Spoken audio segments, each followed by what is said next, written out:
Ooh, football. Hey guys, what's going on? My name's Lockie. This is Coast with Football, and this is the live watch along for a fantastic matchup which we are set to experience this semi-final of the Women's World Cup. It's crazy to think we are already at the semi-finals, and the first one here that we are watching tonight is, of course, Spain v Sweden, who will be going through to the decider in Sydney, which is taking place this coming weekend. It's crazy to think that this tournament is on the verge of wrapping up. It's all a bit surreal, but it's happening, man. It's happening. We have arrived at the end. We have arrived at the end. Only 4 matches remaining: the semi-finals, third place match, of course, and the grand final itself. Oh boy, indeed. So this match being played in New Zealand, of course, in Auckland, Eden Park, which has hosted some fantastic matches throughout this tournament. And we hope tonight will be yet another fantastic game. We expect it to be. We do indeed expect it to be. 2 strong lineups too, when you look at the teams. I mean, interestingly enough, Spain have gone through a little bit of rotation. But Sweden have kept it pretty consistent for much of this tournament, and that has really worked for them. And we are about to get underway in Auckland for this one. So glad you guys can join me for this huge occasion. Spain v Sweden. Who goes through? 2 European footballing giants in the women's game. Look at the stands. It is absolutely packed. And it's Sweden who get us underway in Auckland. Let's go without the beanie for now, man. We're gonna go without the beanie for now. So, my prediction, I put out my semi-final predictions video the other day, and I did call Spain to go through. I think this one will be close, though. Spain have impressed me a lot, and are not to be underestimated. I think it comes down to, we did one of our first watch-alongs we did was the Sweden's first game against South Africa, where they went down early. They went down in the first half, and they weren't the most convincing in that game. And I was a little concerned about Sweden. But they've seriously turned it around. Of course, that dramatic penalty shootout win against the USA in the round of 16. In the quarterfinals, they defeated Japan, which was a big result. Japan were anticipated by many to go far in this tournament. Darth Eduardo's here. Max is here. Oh my God is here. Dom's here. Phil's here. AUX is here. Good to see you guys here. As we are all here together to experience this match as one. So glad you guys can join. I hope you guys are having a good week so far. A chilly Tuesday evening here on the central coast of New South Wales, where I'm broadcasting live from. And there you go. Just as I say that, AUX says it's a bit cold today in Sydney, dude. Hey, it's pretty chilly. We're rocking the double jacket tonight. We're rugged up for this one, and I'm sure it's even colder in Auckland at the moment. But that surely shouldn't diminish this game. Spain looking to get on the front foot early. Jenny Hermoso has been one of the best players at this tournament.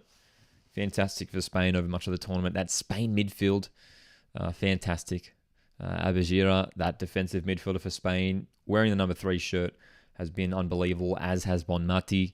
Alexia Putellas, that's the big one. Putellas starts tonight for Spain. Putellas has sort of been in and out of the starting lineup, as we know, sort of still coming off the back of a long-term injury that she picked up last year. She's starting tonight, which is a huge one. Caldente, Redondo, and Jenny Hermoso, that front 3 for Spain. So it is Esther Gonzalez who drops out. So it's quite fascinating watching Spain's lineup and seeing how it does chop and change. But I mean, that's a great strength. It's not necessarily a bad thing. It just shows the depth that Spain have. You know, arguably the best squad depth in this tournament, and it's helped them get through to this stage, man. Absolutely. Eduardo says it's a bit cold today in Auckland, and that's where, dude. Eduardo's in Auckland. There you go. You're in the same city as this game. Hope all is going well over there, Eduardo. Phil tuning in from Derbyshire says, chilly morning, but will rise to 22 degrees by afternoon. That's so funny because that's like, I mean, it's windy here in Australia. Yet that's sort of the same temperature. That's the same maximum temperature that we would get here. Sweden look to get in behind, but Spain will cut that off. AOX asks, anyone want to draw extra time penalties? Oh, look, after all the penalty shootouts I've experienced in the last few days with the Australia Cup, for Aussie fans will know the Australia Cup has been going on lately. And I just want to, I'm done with penalty shootouts. I've had two of my teams go through, in the Matildas and my Central Coast Mariners, go through penalty shootouts recently. And yes, no more. No more. I'm expecting this game to be won within the allotted time. Okay. Oh, man. This has been... we're coming up to like 4 weeks of live watch-alongs with this tournament. It's been such a fun tournament. Legit. Like, I don't know about you guys, but this has been the most enjoyable football tournament that I think I've ever experienced. I know it's a big call, but out of all the World Cups that I've watched, I don't know whether I'm just saying that because it's been on home soil and I've like been able to go to a few of the games, but I don't know. There's been so many crazy moments, and I mean maybe I'm saying that because my team are doing well, because Matildas are doing well, but there's been so many crazy moments this Women's World Cup. It's been fantastic. Phil's back in Spain to win 2-0. Yeah, I'm back in Spain to win. I think in my prediction video I said 2-1, I think, or 3-2. I think I said 3-2 Spain. This has the potential to be a high scoring game. Both teams have very, very good players in attack. Sweden play a 4-2-3-1, and it's that front four for Sweden. It's Blackstenius, the striker. But she's supported by Rolfo, Aslani, and Canarid, three fantastic players. But then you look at Spain, and their front four is Redondo, Jenny Hermoso, and Caldente tonight. And then you get the support from the midfield three, and Bonmati, Abajira, and Petaya. So it's there's some exciting attacking players on show tonight. And early stages, it's looking pretty even so far.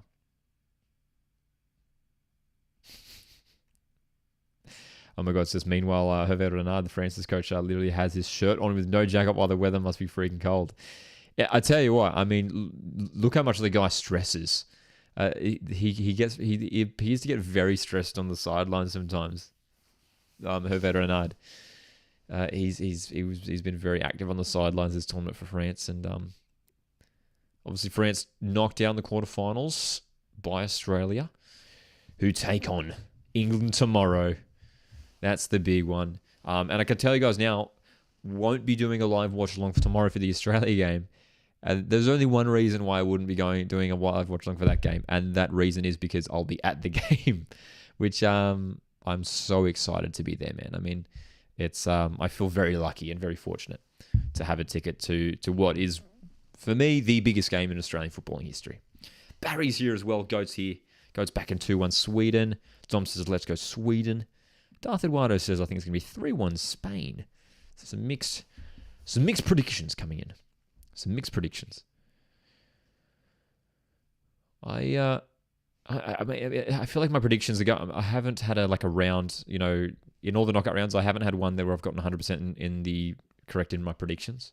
I've come close, but I tell you what, the exciting thing is it's pretty evenly balanced, and I think tomorrow's semi-final will be pretty evenly balanced as well. Even from the quarter-final stage onwards, it's just been really hard to pick. You know what? I thought Japan were going to cruise to the semi-final. They've just been playing so well, but I'm still just so shocked as to how poor Japan were in that quarter-final against Sweden, where especially in that first half, they just weren't in the game at all. They were not in the game. Really concerning. And Sweden were able to capitalise. It'll be quite an occasion indeed. Captain Elev's here. Good to see you. Adam's here as well. Thank you for that, Adam. I wasn't aware, but thanks. That'll certainly help the Australian viewers in the chat. Says it's live on channel 74, 7mate, on your TV, Sweden v Spain. Thanks for that, Adam. I've been watching all these games on Optus Sport, who have obviously been showing all the games, but thanks for mentioning that, Adam. Channel 7 broadcasting this one on 7mate. And 7 Plus, I assume, as well, for those watching on their devices. Oh my God, it's backing an Australia-Sweden final. It's interesting. I put out a poll in the community tab a couple of days ago, asking what the final will be, and it's been pretty mixed. But yeah, a lot of people backing Sweden to get through, but I don't know, man. I mean, for me, just watching Spain, and I said it in my prediction video, my semi-final predictions, when Spain are at their best, from what I've seen this tournament, when Spain are going and on the ball and attacking, they are just phenomenal, and you get the sense that no team could hold them at bay. Sweden might be able to do so tonight. We'll have to wait and see. Worth mentioning, Spain faltered to Japan 4-0 in the group stage, in that final group stage match, but which still just sticks out as a really bizarre result, considering how good Spain have been in just about every single other game. Sweden, undefeated. They've won every single game of this tournament so far.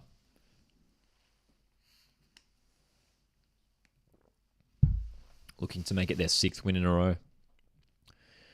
Sweden have played most of the tournament in New Zealand. That one game in Melbourne, Australia, was that USA round of 16 match.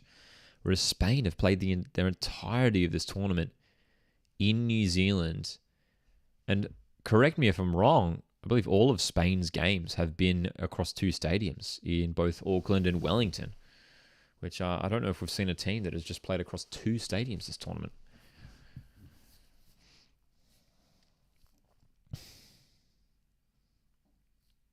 Bonmati. Redondo's delivery will sail out of play. So 10 minutes into this one, and nothing to report just yet. Pretty even up to this point. Dom says Sweden v Australia final. Tony G beats his home nation to win the Women's World Cup. I mean, imagine the scenes, right? Oh, Tony G. How would he react to that? Yeah.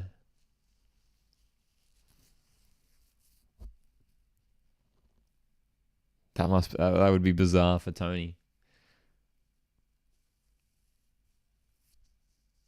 Phil says it's got to the point where tomorrow, when the game is on, the streets will be deserted. It's definitely the sentiment in Australia. I mean, everyone's going to be tuning in for it. Here comes Spain. This is a nice move. Carmona hanging it up. Headed back and away by Isildet. Poor clearance. Finally, they get it clear through Bjorn, but a little bit shaky. The back there, Sweden. 11 minutes in, Spain coming close. Has there even been a shot on goal yet? I don't think there's even been a shot. But Spain starting to take control now.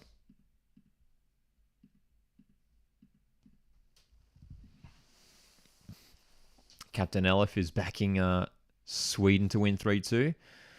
And Tarnley earlier said, who is the ideal team for Australia? Honestly, I don't think there is an ideal team for Australia. I would take any of these teams. But I think the thing with Australia is it doesn't really matter who we play now, especially after defeating France.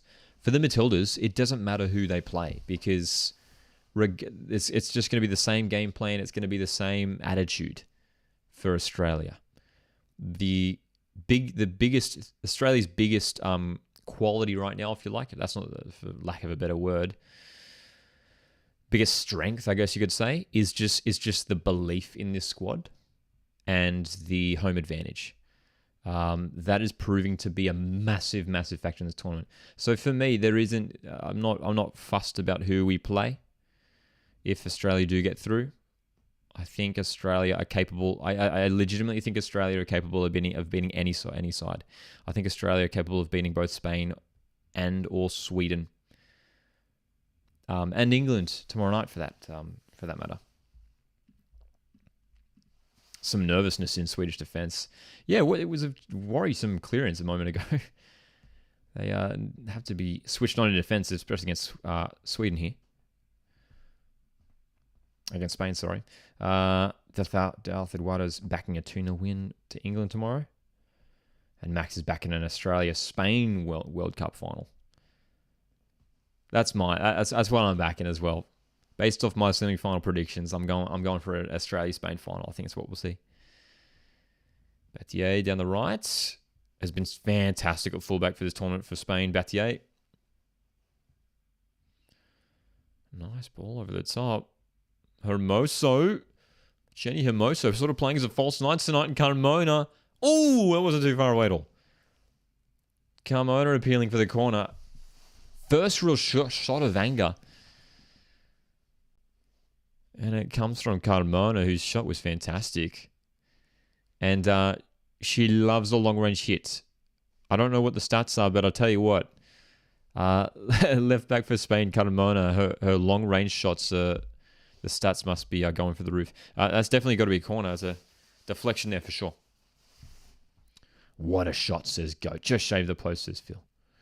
It definitely took a boot, right? It took a touch. But I think it's going to be a goal kick. It is indeed a goal kick.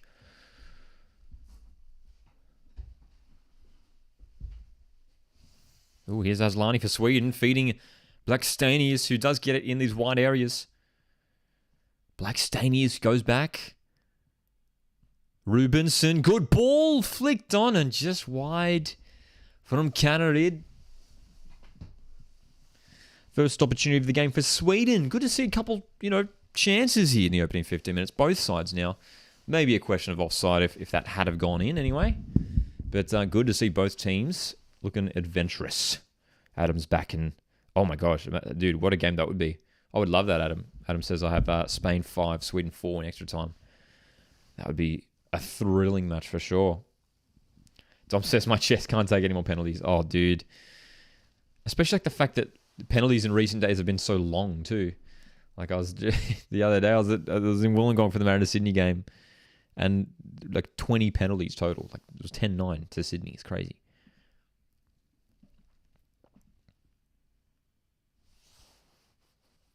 Quarter of an hour played here in Auckland. Spain 0, Sweden 0. Pretty even start so far. Couple efforts on goal. None of them on target up to this point. Sam's here as well. How's it going, Sam? Troy's here as well. Good to see you guys here in the chat. Sam says, it wasn't a good game for them from the Jets in the Australia Cup. Was disappointing, but it is what it is. Overall, I thought actually Newcastle were pretty good last night. They showed enough to deserve the win. And I thought they were the better team before Brendan O'Neill's brain explosion. I mean, Brendan O'Neill legitimately cost Newcastle a win last night, unfortunately. I'm still bewildered by that challenge from Brandon O'Neill and to get sent off to pick up his second yellow. It cost Newcastle the game because I think they were going to go on to win it.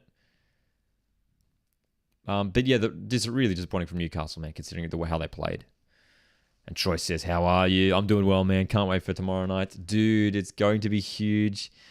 For me, honestly, I don't know if this is a big call, but it's tomorrow, for me, is the biggest match in Australian football history.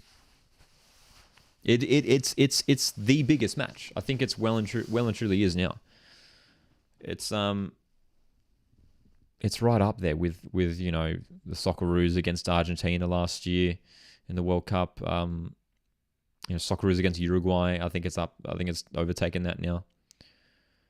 Hey, which might be a big call, but I stand by it. I think tomorrow's semi-final. This is uncharted territory for Australian football.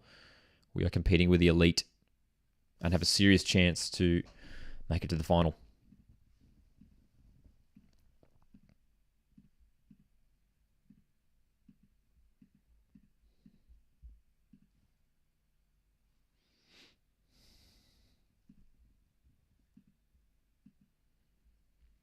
Do you like Brisbane Roar's new kit? It's okay. It's basically the same as the Cup kit. We know it's not their A-League kit, but it's their Cup kit. It's okay. It's pretty basic. It's nothing wrong with it. There's nothing wrong with it. It's the same as last year. They just took out the black sleeves and made it all orange on the top. So it's fine. There's nothing wrong with it.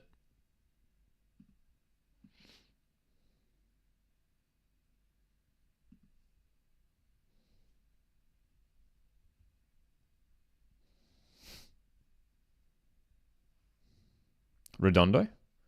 Backwards. Here comes Spain. On this right-hand side, Redondo cutting in.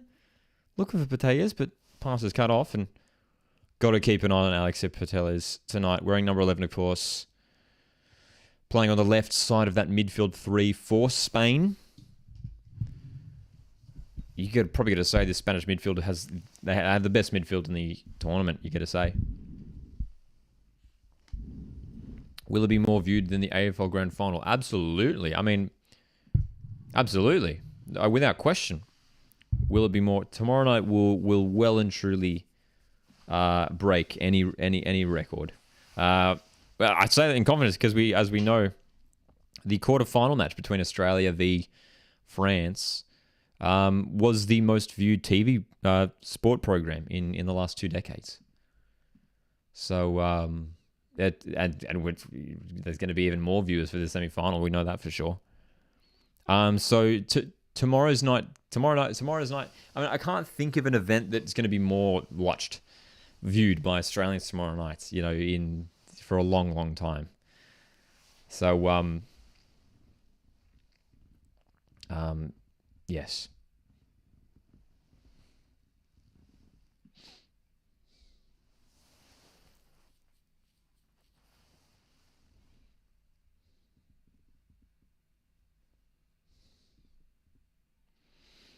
Sam says it'll be the biggest sporting moment in Australian history. Absolutely. Absolutely. Sam also says take football out of the equation. I think it'll be more historic than Kathy Freeman in 2000.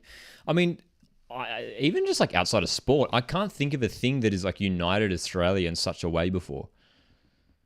Like culturally, it's everywhere you go. Like at work yesterday, at like everywhere, like people are talking about it, and like people who aren't sporty people, it's just affecting everyone in the best way possible, which is just awesome. And, hopefully this football fever, continues in Australia, and hopefully we see it sort of start to feed into the domestic leagues here, Hopefully. Whoa.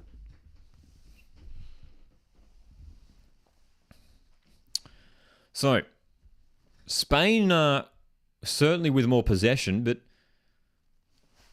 not quite breaking into the Sweden penalty area just yet. Here is Bonmati, though, looking to knock it in towards Hermoso when Musovic will take that.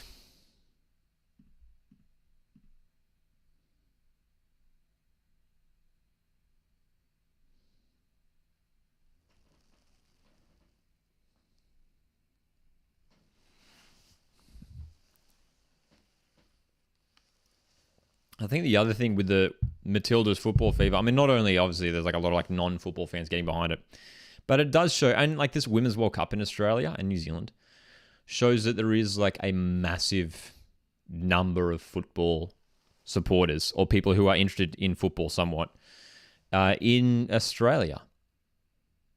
And there is a very large number of those people who aren't actively or in any way supporting the A-League's competitions.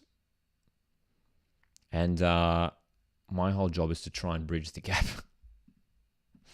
with the content creation. What else are we saying here?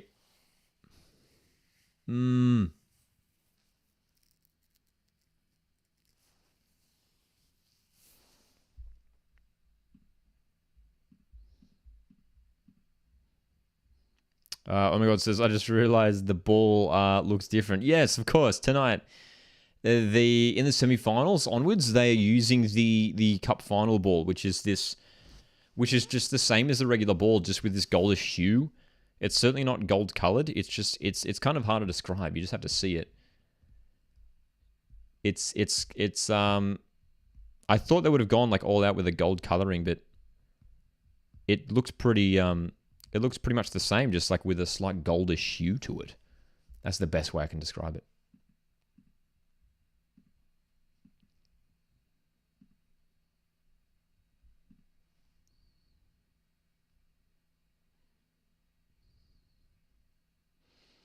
So Sweden unable to get anything really going forward here. Spain are definitely having more control in this game and dictating the play, but aren't necessarily creating many chances. Let's have a look at the stats up to this point, man. Spain definitely in more possession, 2/3 possession by the looks of things to Spain.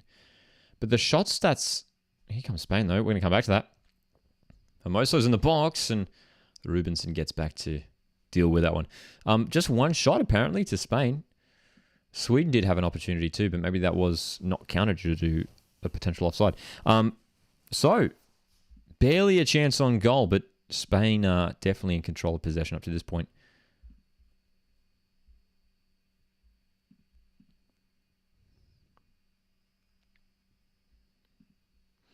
Do you think Johnny Warren would be proud with the way Australian football has progressed? I think so. I think there's been plenty of positives, man. There's been plenty of positives. Plenty of positives. In Australian football in recent years. So, yeah, we hope so, hey? Well, Sweden just unable to sort of maintain the ball at the moment. Unable to maintain the ball, unable to get attacks going forward here. Let's get the beanie on. The beanie. Sam says, I heard they're going to show the entire Lord of the Rings trilogy before the Matildas game in tribute of the person who watched on the plane surrounded by chaos. on TV or something. That's hilarious. And for those that don't know, yeah, there was a meme. Well, it wasn't a meme. It was like turned into a bit of a meme. But yeah, apparently there was some flight where everyone... Carmona has had a long shot once again. As we all know, Carmona will have a long shot whenever she's in the opposition half. There was that flight where everyone was watching the Matildas France game.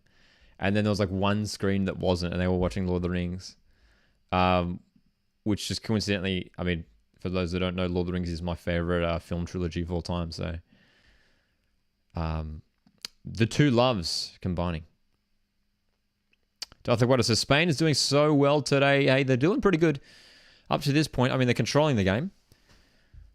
They've got it on the terms, but not quite creating many chances up to this point. But it's Spain who are certainly in control.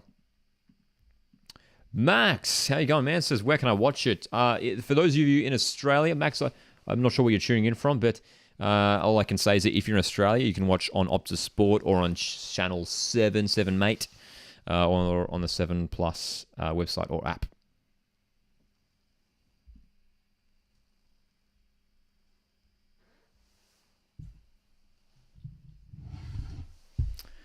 Captain Love says the semi-final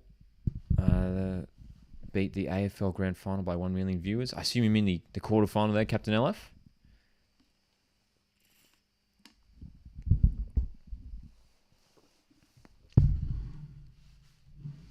Just goes to show, man, how much of an impact this Matildas team is having.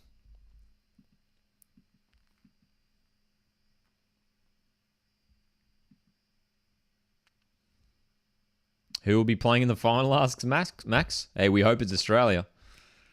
We hope it's Australia. Australia and anyone else.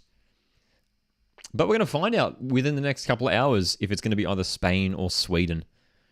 Whether it will be decided by a penalty shootout, a late goal, we are yet to find out. But tell you what, at this rate... a penalty shootout is looking likely despite it being still early on in this contest, man. We could be set for a long night. Ooh, over the top here. Caldente, left wing for Spain. Delivering towards Redondo. And Anderson had to get across to that one there for Sweden. And this will be a throw for Sweden near the halfway line. So can the Swedish players get themselves up the pitch, get themselves into more dangerous positions? If you like Lord of the Rings, you've seen Game of Thrones. You know what? I've only watched the first couple seasons of Game of Thrones. I never really got into it. Are you going to any of the remaining games? Yes, I will be going to the semi-final tomorrow. Yes, so I can tell you guys now, I won't be doing a live stream tomorrow night for the Australia game because I will be at the game, which I'm feel very fortunate to be going to the game tomorrow. Spain with the ball in midfield. Oh, I don't know. So a bit of a contentious one here. Sweden players unhappy about it, but Rubinson adjudged to have fouled Pateas. I didn't think it was a foul either. I thought she won the ball pretty fair. Let's have a look at the replay. I don't know, dude. Where's the foul there? Where's the foul? Anyway, Sweden fouled. Spain on the ball once again. Jenny Hermoso, her pass is offline. But Sweden, again, just like another wayward pass here. The inaccuracy is hurting Sweden at this moment. They can't get a move going. They can't get themselves up the pitch. It's all Spain at this moment. But Sweden need to do something just to get themselves back in control of this game, because as it's going, they've got nothing going forward right now. Absolutely nothing.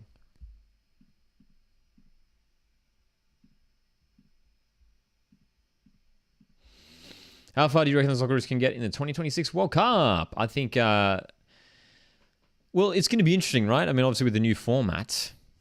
But, hey, I think there's a really bright future for the Socceroos. I think knockout stage is seriously a target for the Socceroos. Round of 16. I think for the Socceroos, I think with the young talent we have, I think round of 16 is what we should be aiming for now. At every single World Cup for the men's team. When will your vlog be out? Tonight. In fact, I can give you guys a little sneak, not sneak peek, but it's literally uploaded now. I just have to hit publish. I have to finish off the thumbnail and some things, but it will be going out tonight. The vlog, for those that are wondering, I'm putting out a vlog tonight from the Sydney FC Central Coast Mariners Australia Cup match, and it's one of my favourite vlogs I've done. It was pretty intense. Marcus also says he got 9 on the griddle. We're going to be playing griddle at halftime. Always love doing our halftime griddle. There will be a round of 32 in 2026, right? Well, good question, Dom. I don't know if the format's been confirmed. It has been confirmed. Someone let me know in the chat if anyone knows. I feel like it changed. Like there was an idea to do a group stage with just 3 teams in the groups, but I think it's now changed to 4. I think it's changed to 4 now. So yeah, maybe there will be a round of 32. In which case, I'll tell you what. If there is a round of 32. Then I think Australia should definitely be getting into a round of 32 if that is a thing, and I think seriously Australia should be aiming for the last 16 for sure. Can the Socceroos ever win a World Cup? I think it's a long time away. Yeah, I think we're decades away from that. Compact here as well. Here, I just need to comment a moment. They're Compact. Hope Paul as well. Thank you very much, Compact. Good to see you here, mate. Tested Aussie is here. How you going, mate? Says, I hope we beat the Lionesses. Hopefully we get the job done. Julian, good to see you here as well. I'm doing very well, man. Trying to stay warm. 12 groups of 4, says Ollie, for the Men's World Cup. 12 groups of 4. So would that, I mean, what's the maths? I'm a bit brain dead at the moment. I mean, would that mean a round of 32? They might do a thing where the best third place teams go through, which I don't like that rule, because it's a bit too vague. It's like, oh, are we through? Are we not? It's like wait and watch the results in other games. Jimbo's here as well. Good to see you. Jimbo says Spain wins tonight. Well, the way it's going, Spain are looking the better of the two sides, but need to create a little bit more if they want to get the win in this game tonight. Spain. Half an hour of football has been played in Auckland. It is Spain 0, Sweden 0. Hope the new offside rule gets introduced. What's the new offside rule? I don't know about this offside rule. Wow.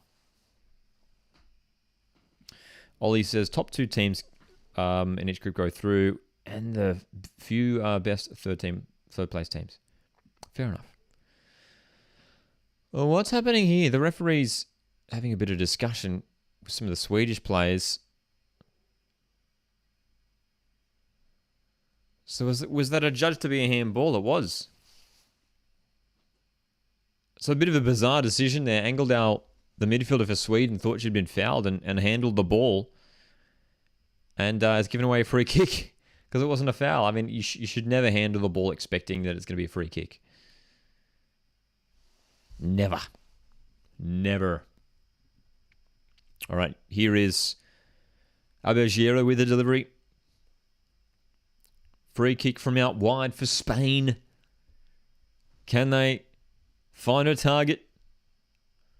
Delivery's deep. It's not bad. Not many players challenging for it for Spain, but still in possession here is Pateas. Alexia Pateas, nicely worked. She's in the box. The delivery's good. And Eriksen's header flicked up and almost going out of play. Kept in by Spain. Corner. Corner.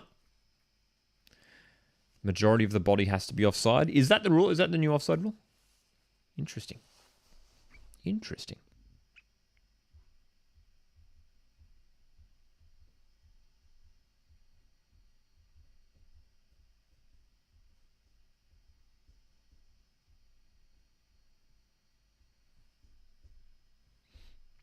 Here's a corner here for Spain. Another dangerous set piece in the far post.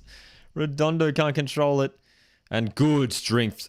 Really, really good strength shown there at the back by Bjorn, I think it was. Sweden get that clear. Can't get the counterattack going. And Spain straight back in possession. Let's have a look at this possession stats as it stands. Because, oh my gosh, it's been completely one-sided surely, right?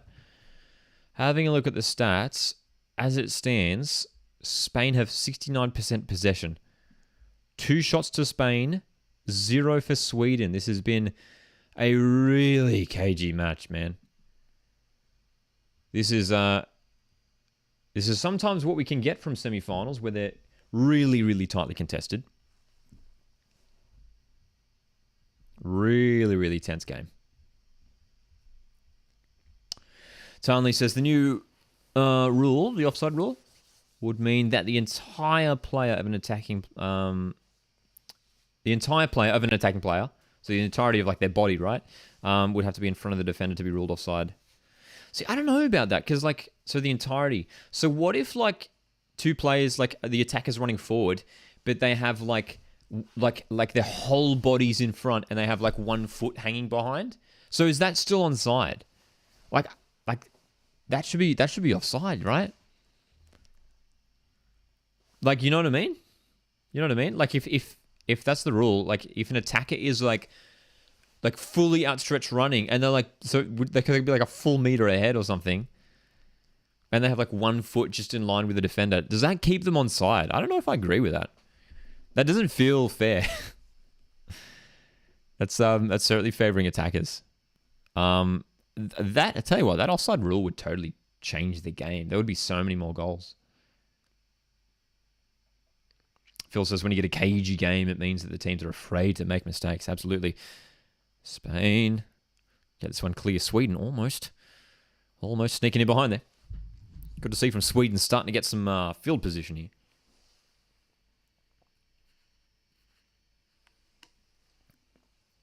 Oh, how good's water? Stay hydrated, ladies and gentlemen. Spain back in possession once again, as always. They love possession, Spain, but that's a poor giveaway by Bonmati. And Bjorn's driving forward, and again, the wayward pass, unfortunately hurting Sweden. They're their own worst enemy at the moment, Sweden. They're doing well to defend. They win the ball back, and they give it away far too cheaply. And Spain are absolutely dominating the possession stats here. 70% possession to Spain. 70, man.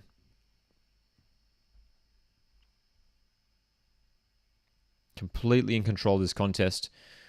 When it comes to the possession, Sweden haven't had much going forward. But despite that dominance in possession for Spain, they're not necessarily converting it to chances. I mean, 2 shots up to this point. We know how good Sweden are defensively. They showed it against Japan. They showed it against USA. And they showed it throughout the group stage as well. So, not long to go in this half. If you guys are enjoying the stream, feel free to drop a like. And you can also send through super chats here on the channel. Super chats greatly help me to continue to make content here. Well, another wayward shot there from Spain. That's that time from Bonmati, who fired wide from just outside the box. So another shot for Spain that goes wayward. Ollie says, I feel like this could easily go to a penalty shoot. And I gotta agree with you, Ollie. It's got that feel about it, doesn't it? Nama's here as well. How's it going, Nama? It's got penalty shootout vibes to it, doesn't it? Sweden have already taken one of their games to a penalty shootout. That was the USA game, the round of 16 match, which of course ended 0-0. They know how to defend out a game. And USA had more attacking opportunities in that game. It might be a similar sort of night tonight for Sweden.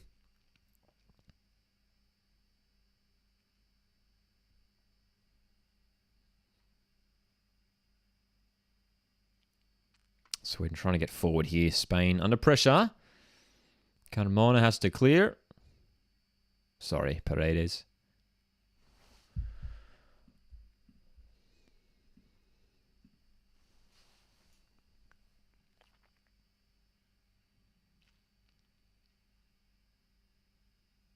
Oh, huge mistake. Well, what's gone here? Oh, my gosh.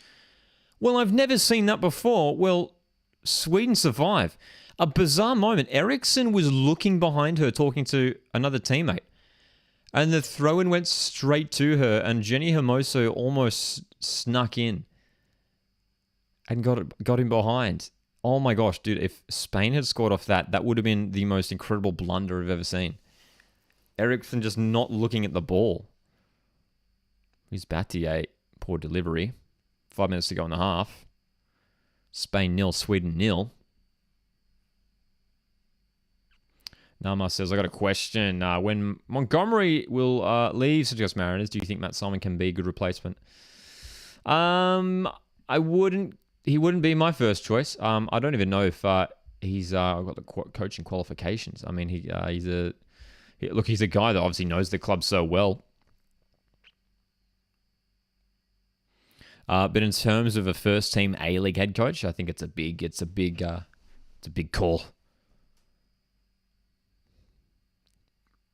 It could happen, but I feel like there's probably some better candidates out there. Fell asleep at the throne, indeed. Indeed.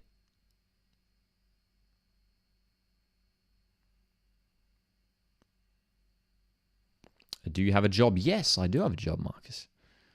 I work as a musician, amongst a handful of other things. So, not long to go in this half. Final moments. Sweden getting forward here up the pitch and looking to fashion their first opportunity of the game. It's been a really fascinating contest up to this point. Here's Canarid. She loses out to Carmona. The two number 19s going at it. It's Bjorn who delivers towards Rolfo. Huge chance. Best chance of the game. Fridolina Rolfo on target. And Cole makes the save for Spain. Well, it sort of came out of nothing too. It was a poor clearance from Carmona and Bjorn just hangs it up. Well delivered too. Just like to lift it over the Spain defenders. And there was Rolfo who hit it first time, side foot, and it had forced a good save out of the Spanish goalkeeper. So, corner, Sweden. It'll be against the run of the play. If they score here, Aslani's corner, flapped away by Cole. And Sweden will have a throw-in. Frenzied Rabbits here. Good to see you, Frenzied. It was a slightly miscued shot, wasn't it? I mean, it looked like it came off like sort of almost at the bottom of her foot. So, a late start. Well, not a late start. A late chance here for Sweden. As they have finally gotten themselves into this contest here. Another corner coming for Sweden.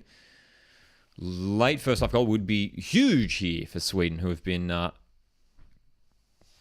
been basically non-existent in attack in this match so far.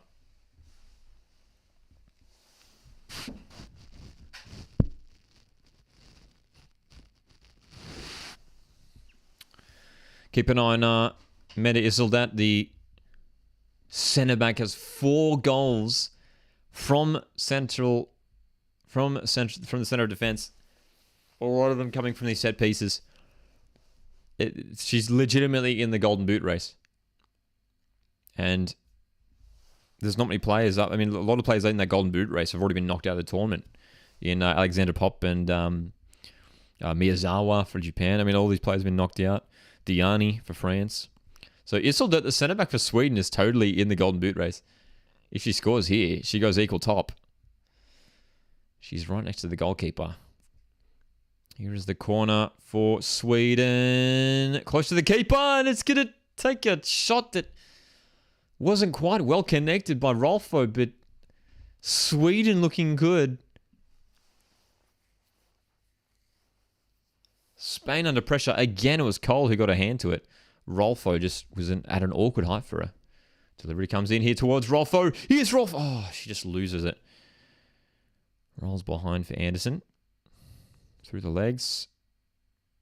Spain back in possession, and nice turn from Bonmati. Look at this drive from Bonmati. Redondo on the right. Sweden get back.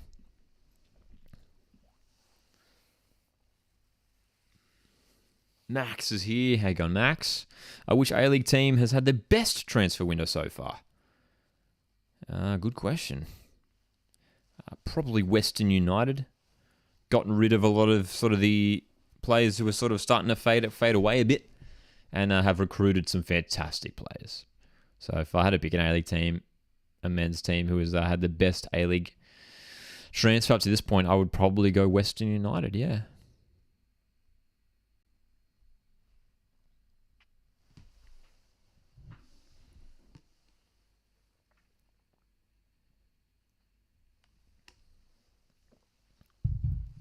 One minute of added time. We're gonna be playing Griddle at halftime. Our halftime entertainment. For those that don't know, Griddle is an A-League trivia game where we'll be playing it here live on stream, and hopefully we get a decent score today.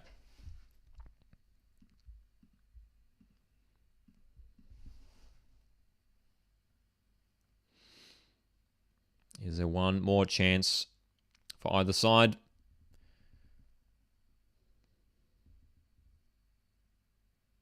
Half-time. So, a cagey first half in this semi-final. 2 teams desperately wanting to make it through to the final in Sydney next week, on the weekend. Sweden, a late flurry of chances for them, but Spain overall were the better side with the control of possession, but didn't quite convert it into too many chances. Carmona with a couple long-range strikes. Are you planning to go to the Western Wanderers Adelaide game? Potentially. Hey, there's a bunch of.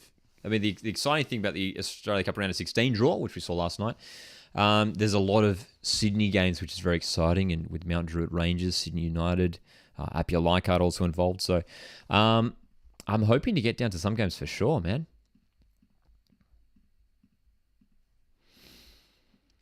Dom, I just saw Dom's comment from a moment ago. It says, did you see the SA Premier has decided to place $18 million in funding for women's grassroots sports instead of opting to have a public holiday if we win? Massive W, in my opinion. That's great. I didn't hear about that. That's fantastic. Epic. We need more funding for football in this country, as we all know. That is well documented that we need the funding. Hey, it's time to play Griddle. Griddle is an A-League player guessing game, and we're going to give it a go today. And, yeah. Dude. Oh, my gosh. That's right, Dom. Oh, no Mariners in the round of 16 after losing to Sydney FC. Still can't believe it, dude. What a game that was. Honestly, from a neutral point of view, it must have been so much fun to watch that Mariners-Sydney game on the weekend. Hey, let's do Griddle. Let's do Griddle. Where's our Griddle at? Where's our Griddle at? Yeah. So Griddle's fun, man. I've been really enjoying playing Griddle on stream, and you guys either watch me struggle or succeed. And we're going to pop it up on stream here in a second, as you guys can watch me hopefully get another 9 out of 9. I've just had a look at some of the teams, the stats involved, and it looks like a pretty interesting one today. Window capture. Okay. Griddle.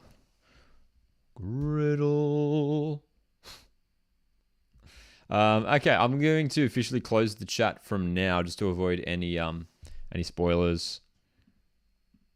Any answers in the chat. So I cannot see the chat now. I will be reading the chat after I finish the game. I'll be going back and reading some of the things that you guys are saying. So feel free to go crazy now. Okay. So let's jump into today's Griddle. First of all, let's have a look at our score. Our current, oh wow, and this difficulty is quite low. Fair. It's a fair difficulty. 3.3. That's very low. I don't know if I've seen anything lower than that. Check it out. So our stats are looking okay. I was hoping to have more in the 9s, but the 8s are starting to catch up. And then followed by the 7s. Only 2 6s. So I've only got 2 6s. And our average is 8. We're trying to bump that up. We're trying to get more 9s, man. And this looks like a potential to be another 9. Okay. Red cards, sub appearances, 200 games. Okay, let's jump into this one. Let's zoom in here. Okay. All right. So where do we go here? Where do we start? Let's maybe start with the red cards, maybe. One red card for Brisbane Roar. There's probably heaps, right? Let's go. Well, I'll tell you what, let's start top left. That's easy. Nikolai Topper Stanley. Topper Stanley. Brisbane Roar, I want to go Shane Steph. I want to go Matt Mackay, actually. Surely Matt Mackay picked up a red card, right? 6 red cards. Wow, 6 red cards. Gosh. 6 red cards. I thought he might have had a few, but not 6. Didn't realise he was, yeah, well. 1 red card for Perth. We do know Mark Beavers. We had that one the other day. We do know Mark Beavers had 2 red cards in his first season in the A-League.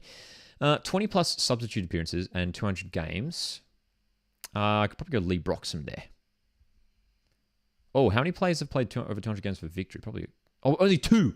Okay. Oh my gosh. Okay. No. We need to save Lee Broxham for top right. We're gonna go Lee Broxham top right. Who's the other player who's played over 200 games for victory? So there's only been 2. Wouldn't be Barisha. It wouldn't be Milligan. Michael Theo. Very curious. Very curious to find out who that other player is. Probably Archie Thompson. Maybe. A player who has played over 200 games and has 20 plus substitute appearances. I want to go Jason Hoffman. Who surely has that many games, right? There we go. 80 substitute appearances. That's a lot. He's probably up there. There's probably not many players who have 80 substitute appearances. That's a lot. Okay, we should be easier from here, ladies and gentlemen. Let's try and stick with the substitute appearances, though. Enrique, slippery fish. We love Enrique, man. Look, hey, I'm not a Brisbane fan, but I always loved Enrique. He just seems like such a good guy, you know. Hey, next up, we're going to look for a player who has had 20 plus sub appearances for Glory. Glory always stumped me. I don't know why. I don't know whether just my brain, just like when it comes to Glory, is just gone. 20 plus sub appearances for Glory.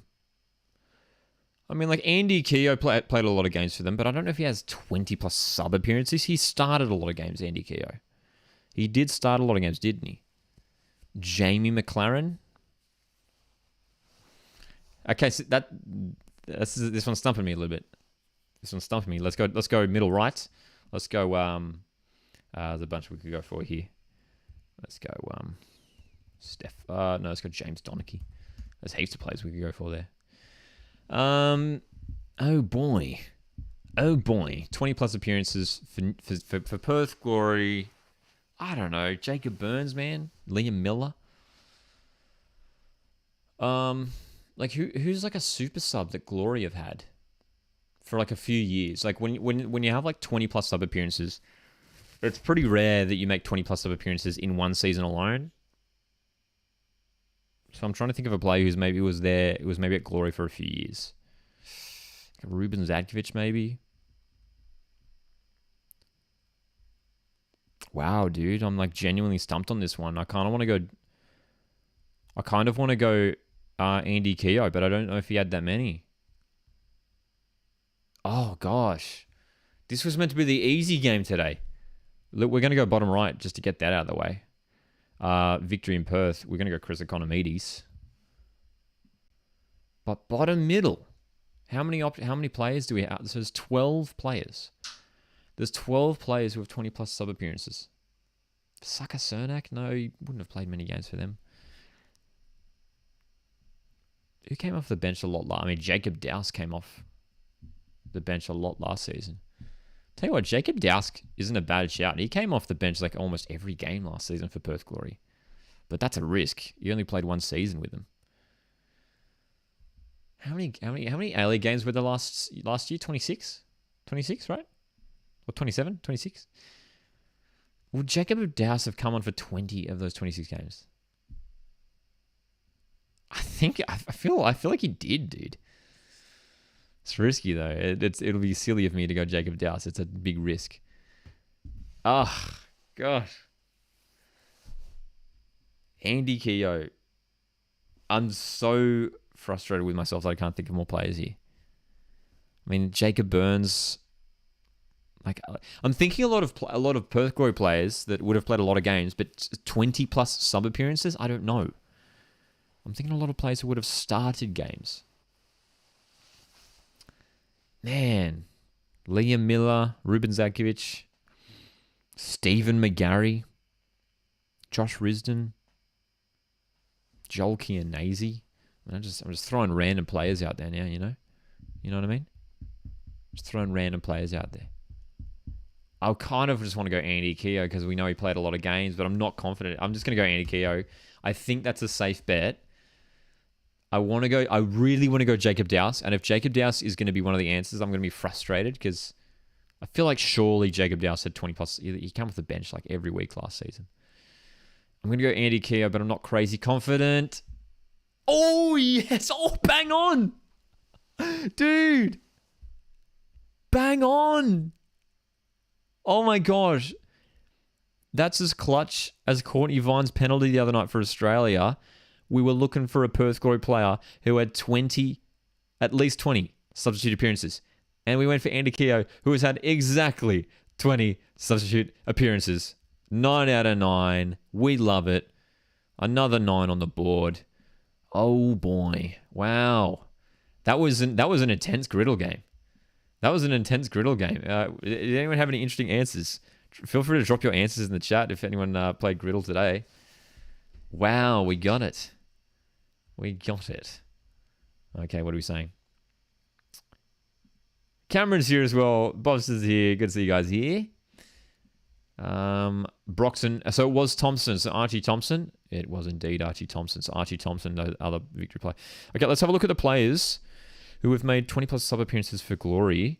Brimmer, Chianese, Neville, Taggart, Wilson, Zimmerino. Oh, dude. Okay, so very, very lucky that I didn't go. Who was I going to go? Jacob Dowse. No Jacob Dowse there. I knew it was going to be a bit risky. There. Elijah's here as well. Elijah asks, what do you think the score will be at the end of the game? I'll tell you what. I mean, I was backing a Spain win, and I thought it was going to be a bit more of a high-scoring game, but I think it might be a 0-0 penalty shootout. I think it might be a penalty shootout situation tonight. That's honestly what I'm sitting. Marcus went for Topos, Stanley, Simon, and Broxham. Ooh, Matt Simon, that's a good shout. Tom Aldred, Enrique, and Acton, very nice. And then Reddy, Taggart, Brimmer. Yeah, Taggart. Taggart was one I should have thought of as well. Taggart, Adam Taggart, Zimmerino, yeah, he's come off the bench a lot in the last couple of years, actually. Chris Harold, Jake Brimmer, Brandon Wilson. Interesting, man. Interesting. Kianazi, yeah. Yeah. What else? What are some other interesting ones here?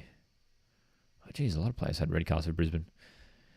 20 plus sub appearances for Brisbane. I don't know if I would have gotten anyone else aside from Enrique. Winslow Halls, Nichols. Bratton, wow. Interesting. Pardon me.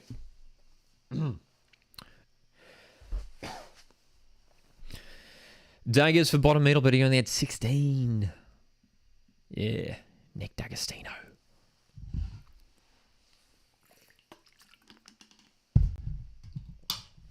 Frenzied Rabbit says, I think Sweden win on pens.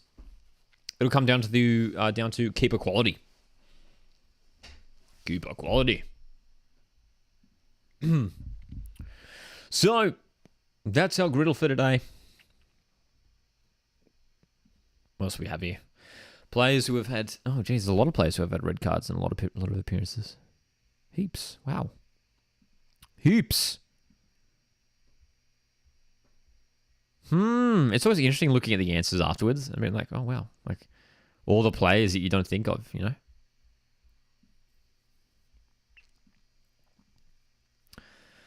know? Yes, indeed, Phil. Yes, James McGarry left Mariners for Scotland. Indeed. We're wishing Jimmy all the best. We love James McGarry here at the Mariners.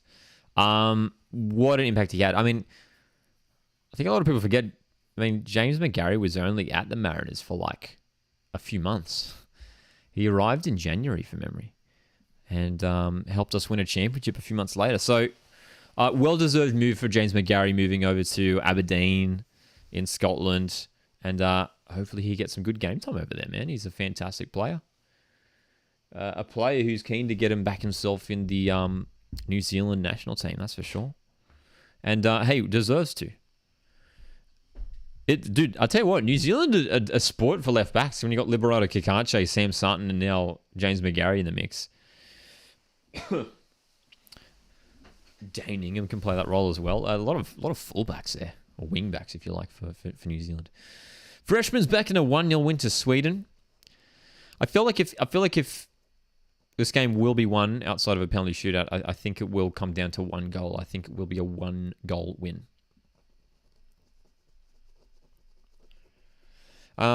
Will it come in extra time? Will it come in the next 45 minutes? We are set to find out. Both teams are back on the pitch.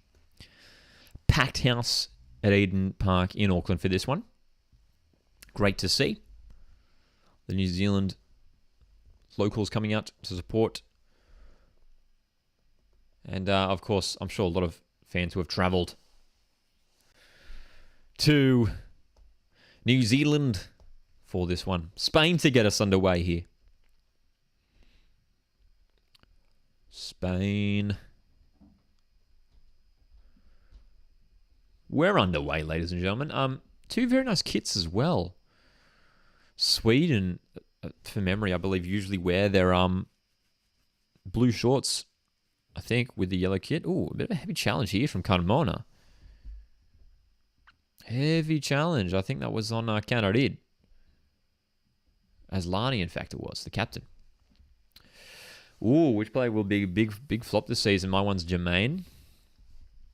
I'll tell you what, it's not a terrible shout. It's not a terrible shout. Who will be a flop this season? It's a good question. It's always a tricky one. It's always a harsh one as well to talk about. Valerie Jermaine, I mean, if he's not supplied at MacArthur, then he could struggle. He could struggle. No worries, John. No worries, Dom. Enjoy the rest of your night, man.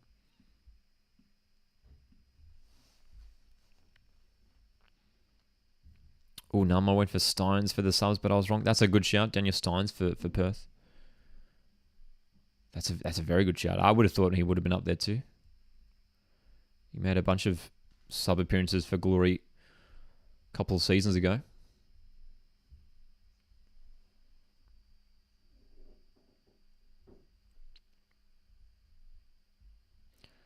Bonmati.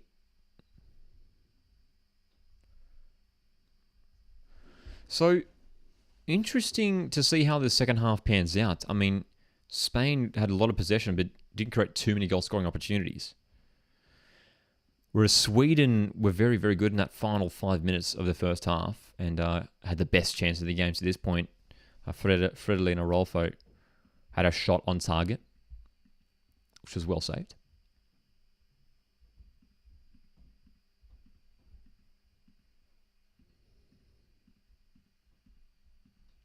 Marcus says my flop is Cyprian. We'll see. It's tricky for a defender to be a flop, I guess.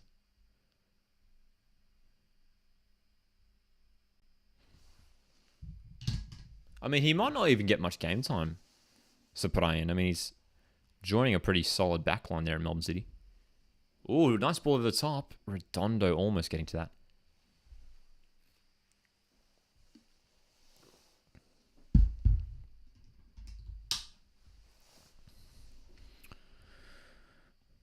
So Spain, I think they just need to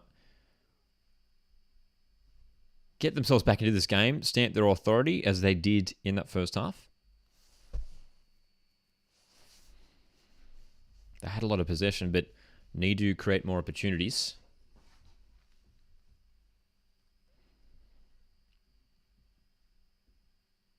This 4-3-3 formation for Spain, a very, very dangerous one. A lot of fluidity. Stoppage in the game here. Something going on with Fridolin Rolfo, who appears to be okay now. Oh, a little knock on the shoulder. That's what it was. We just saw on the replay. All of Adelaide's signings will be flops.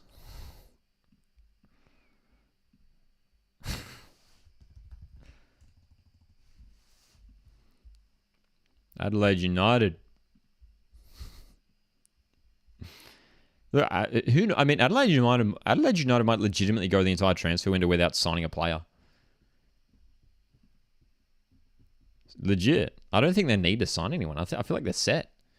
They've lost a couple players, but they've got good young players coming through to replace them. I legitimately think Adelaide won't sign a player this entire transfer window, which isn't a bad thing. They've got a good squad, dude. I wouldn't change it.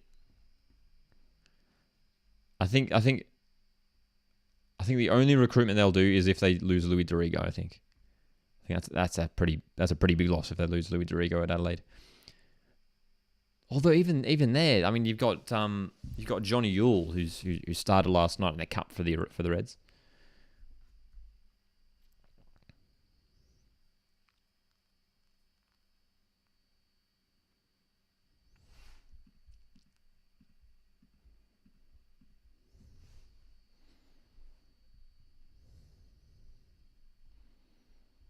This has been quite a slow-paced game, a tight game, a game of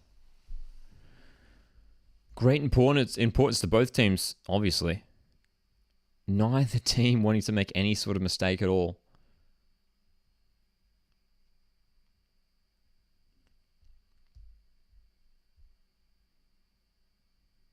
Sweden in possession, looking to play out from the back. Now look to penetrate down the right. That's a good ball, and Aslani will get on the end of this. The cross. Rolfo just in the wrong position there, just behind it. Needed to be hanging around to that far post. 5 minutes into the second half, and things progressing pretty slowly up to this point. We need new defenders, says Cameron. I mean, Cameron, who as a Reds fan, who would you get rid of in defense? I mean, there's 4 centre backs there at Adelaide at the moment in Ansell, Barr, Popovic, and Warland, and they're all decent centre backs. You know what I mean? But none of them are like top quality. And the Reds centre backs did let them down at crucial moments in the season last year. Hey, Sweden have a corner. Cordina concedes the corner, and Sweden have an early opportunity in the second half. Good start for Sweden. Troy says, I think people are overrating Adelaide. Don't get me wrong, they have good players, but other sides are stronger in the top 6 potential early doors. Yeah, I mean, we'll see. I mean, yeah, Carl Wirtz seems to be pretty set that the team is going to remain pretty much the same.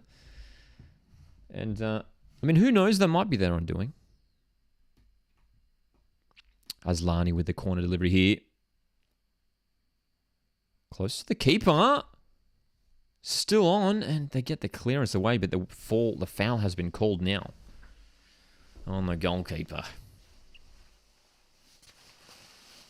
So, another good chance there from Sweden from that set piece, but Cole has been very commanding in these set pieces for Spain. She's basically winning every ball. She's palming them away.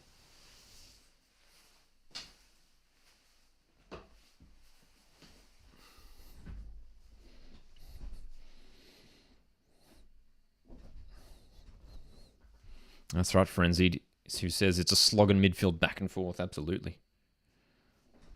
So tightly contested. Both teams trying to take control in midfield. A lot of wayward passes, yeah.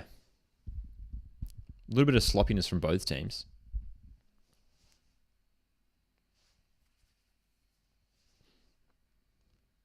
Spain back in possession now in their back line. Go back to the keeper. Sweden looking to apply a little bit of a press here.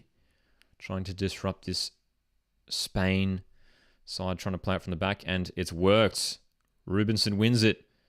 Angeldow's brought down. It's a good challenge from Abajira. Petayes. Abajira. Spain driving through midfield. Get it out to the left, but Caldente can't keep it in.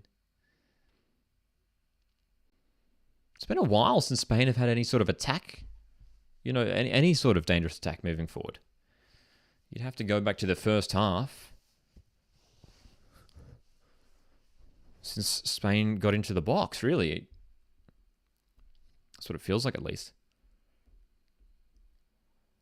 And we're talking about how this game could pan out, whether we will see extra time or a penalty shootout. Well, at this rate, we're not going to have a goal. And it's more of a fact that we just don't have any chances. Neither team creating chances. Of course, we expect the game to start to stretch as we move into final 10 minutes or so of this late half. Cameron says, get rid of Warland and maybe Barr. Yeah, I feel like I'd get rid of Nick Ansell. I feel like, I don't know, he's very injury prone.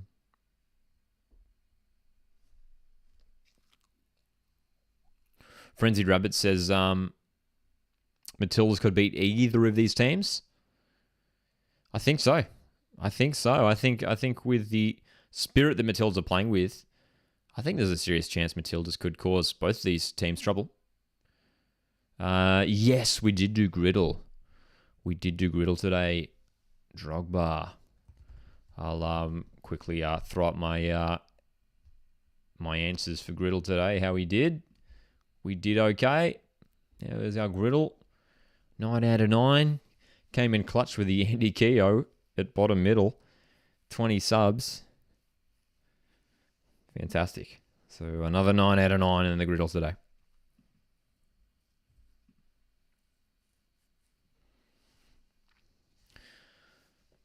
Sweden back in possession now. So both teams sort of getting possession, starting from the back and looking to build forward. But Sweden having a bit more joy in doing that at the moment. Here's Rolfo down the left, looking to get around Battier. It's a nice run. Look at the strength from Rolfo, who delivers. And again, it's straight at Cole, who will claim it for Spain. Great run, Rolfo. That was beautiful. I mean, she was on the wrong side of Battier and then just completely overpowered her and got around her. And you can see the height difference there. It's quite fascinating. You can see the height difference from Battier, the right back for Spain, and Rolfo. Rolfo was just able to outmuscle her there.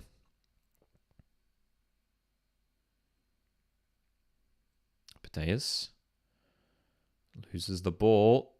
No foul. Throw in Spain in their own half. Every single moment in this match is so tightly contested, man. We're going to have the first sub of the game, and it's the hero from the quarterfinal. Paraluelo is coming on for Spain to replace Pateas. Pateas off before the hour mark even hits. As we know, Alexia Patea's probably they're probably still managing her, playing limited minutes at this tournament. But Pajuelo, an attacking player, very, very exciting player, young player. And it looks like she'll be playing through the middle as the striker. So Jenny Hermoso will shift into that midfield 3 for Spain, which is a position she has mainly been playing at this tournament. Elijah, what's my score prediction for the end of the game? I'm going to stick with... I'll tell you what, I'm going to change my prediction from what it was before. Actually, we're going to come back to that because here's Spain. They're in with a chance, and Redondo's strike is blocked. Cleared away by Sweden. I think we go penalty shootout. I think we go 0-0 penalty shootout. And from there, I think Spain get through on penalties. I think Spain get through on penalties.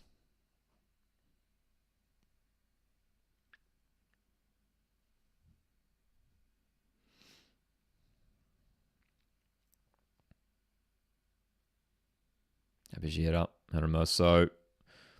I like this substitute, man. I mean, obviously, you want to try and keep Alexia Patelis on the field, but Hermoso into midfield and Paraluelo through the middle. I like it. And play has been stopped here because Jenny Hermoso is down and injured.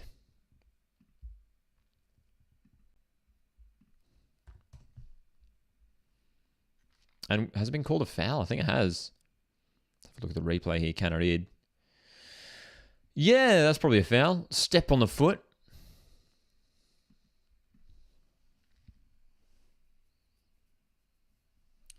Pajuelo keeping up for her, though. The new substitute here for Spain will be heavily involved in attack. Esther Gonzalez still on the bench for Spain. She could be another attacking outlet for them.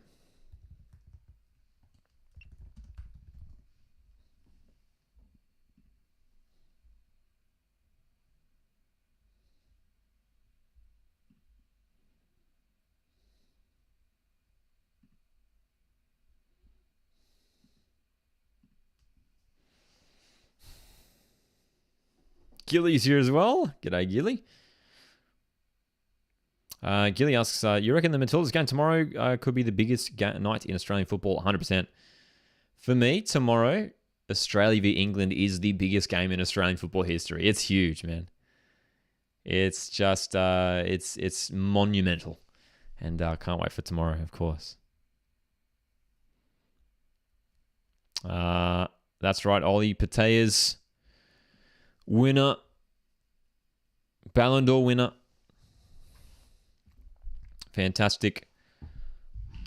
Plays a club football with Barcelona.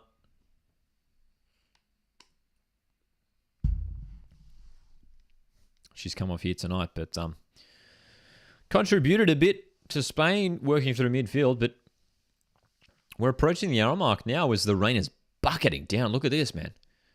Look at this. The rain is pelting down in Auckland. And we are set for a thrilling final half an hour here in the second half.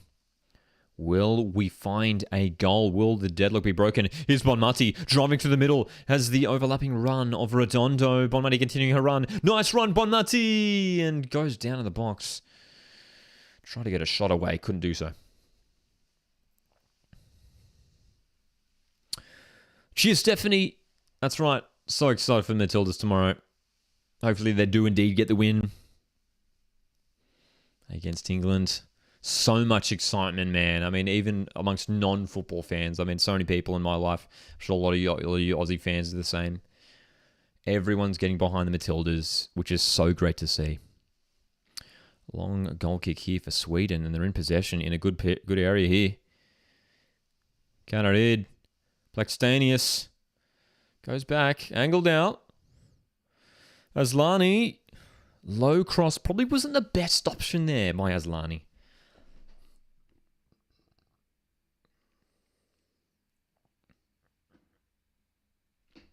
Sweden. Stay on the attack here with a throw-in. I tell you what, ladies and gentlemen, this second half has pretty much been a pretty stark contrast to the first. This has been Sweden who have been in control. whereas Spain were pretty dominant in that first. Free kick here for Spain in their own half, though. Yeah, let's check. I'll tell you what. Let's check out the stats because it's got to be surely going to be balanced out a bit more, right? Well, possession has dropped down to 62% for Spain. Spain with the 5 shots up to this point, 3 for Sweden. It is starting to balance out just a little bit.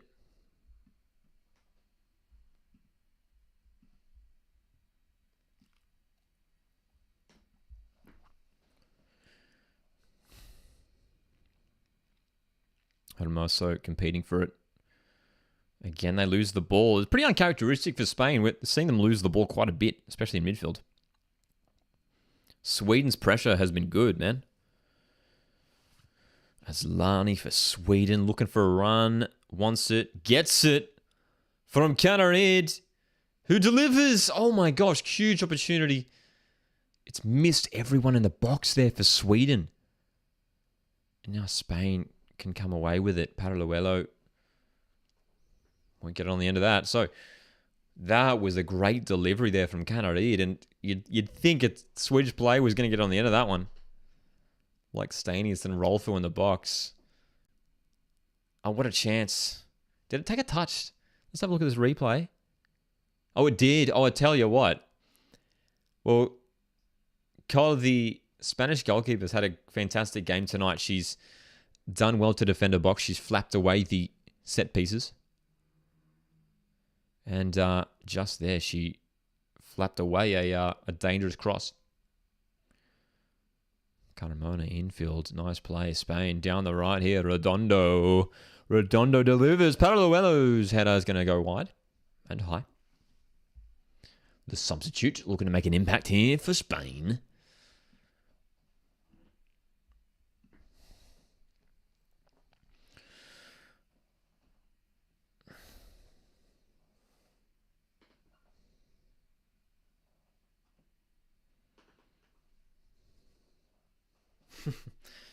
Darth Eduardo's back in the Spain team here.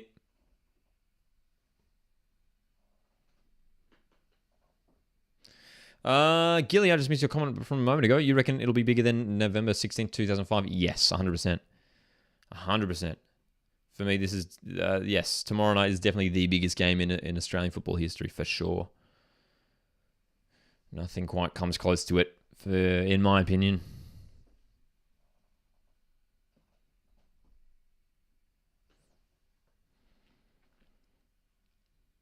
Spain in possession and desperately want to try and get themselves back into this game here. They have been starved of opportunities in the second half, as Sweden have done very, very a very good job of nullifying them in this match up to this point. Paraluelo, Abejira. Caldente goes central for Hermoso. These little short passes for Spain.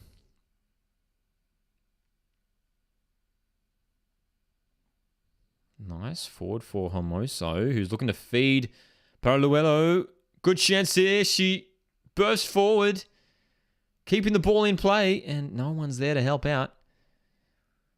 Nice little change of pace there. Ooh, and is that going to be a foul? Is that a foul? Abejira's gone down with a suspected head knock here. I think it's a foul, dude. Is it? I think it is. Frillet and Rolfo just with a height. Oh, okay. Yeah, no, that's absolutely a foul. Yeah, total accident by Rolfo, but she definitely kicked Abejira on the head there. Not with too much force, thankfully, but that's definitely a foul. Frenzy Rabbit says Spain seem to be lacking creativity at the moment. They have all the talent they need to get the job done, but they aren't using it well enough. Yeah, they've been really nullified tonight. On another day, Spain might be up by a couple of goals already, but Sweden have done very, very well, especially in defense. But Spain have a huge opportunity here from this free kick. It's in a great position, just outside the box. And it's Caldente, the number 8 for Spain, who's stepping up to deliver.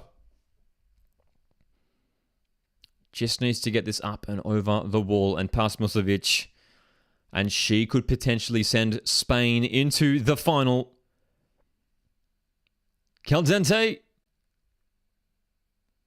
Ooh. Well, it was deflected away off the wall, and it will be a corner. It seemed to go like in between the wall. In fact, it bounced off Rubenson in the end. So, corner, Spain, who would love a goal at this moment in the game.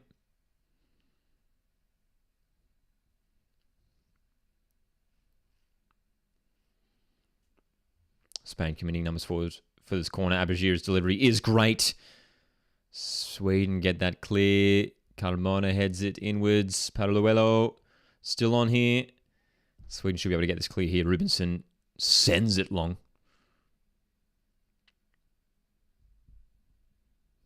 Back to the keeper for Spain. So, getting frantic indeed. This game is slowly opening up. Ooh, rank. Here we go from freshman. Rank the 3 Australian players. Tim Cahill, Sam Kerr, Goodwin. Sam Kerr number 1, Tim Cahill number 2, Goodwin number 3. Yeah. I feel like that's pretty straightforward. Bonmati. Battier. That poor delivery there from Battier, who went short there. But Spain, the pendulum is slowly starting to swing their way in terms of control of this game.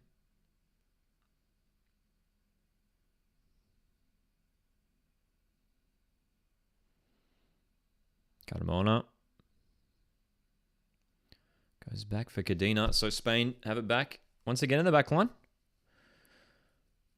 Can they get something moving forward here now, Spain? This tightly contested semi-final, the final being played in Sydney on August 20, this Sunday. The loser of this match will travel to Brisbane for the third place match, which is taking place this Saturday evening in Brisbane. 20 minutes remain in this second period.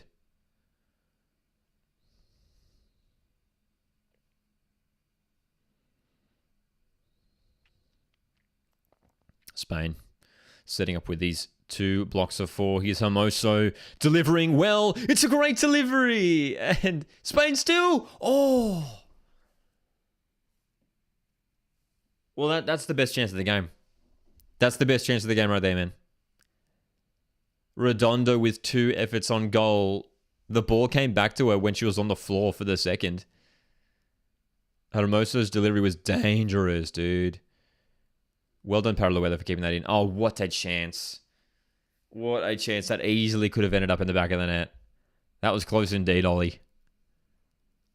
Redondo, so close for Spain. She was just unmarked. She was on the ground. She was just on the ground after sliding in for the previous attempt. Oh. Big moment in this game. Best chance. And will Spain go on to rue that missed opportunity? 20 minutes remain.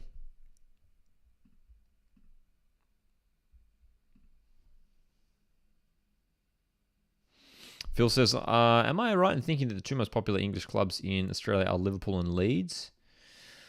I don't know about Leeds. Liverpool are definitely very popular. Manchester United are very popular. I mean, I don't know, obviously, like specific statistics, but Manchester United are very popular. I know a lot of Chelsea supporters. I know a lot of Arsenal supporters. I can't say I've met any Leeds supporters. Obviously, there is a pretty strong Australian connection to like Leeds, and I guess Middlesbrough as well. But I haven't really met too many Leeds fans. I'm sure there are heaps. Yeah. Yes, absolutely. We'll be doing Griddle tomorrow, Drogba. For sure, man. Ollie says Liverpool have to be the most popular team in Australia. They're probably up there, hey. They're probably up there. I feel like the most popular teams in Australia, I feel like Manchester United, Liverpool, Arsenal are probably the three biggest from what I see. I think Chelsea are probably up there as well.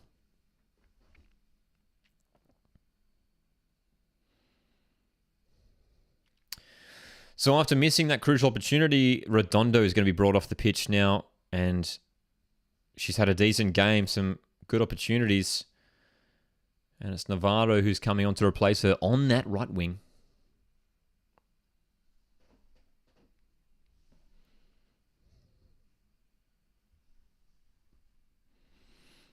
Dude, these players on the bench look absolutely rugged up. I don't know what the temperature is in Auckland. Let's find out.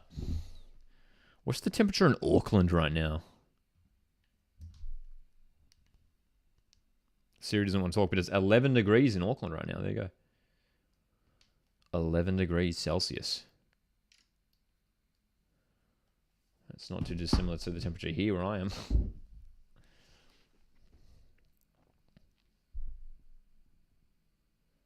Spain.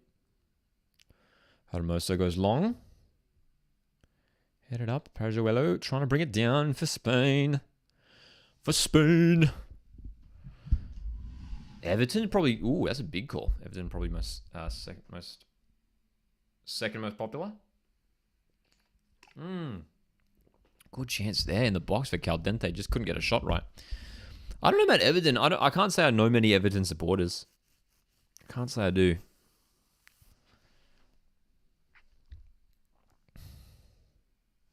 Good chance there again for Spain. That delivery was much better from Battier, and Caldente just sent the shot straight back out from where the cross came. Spain having a second win, says Phil.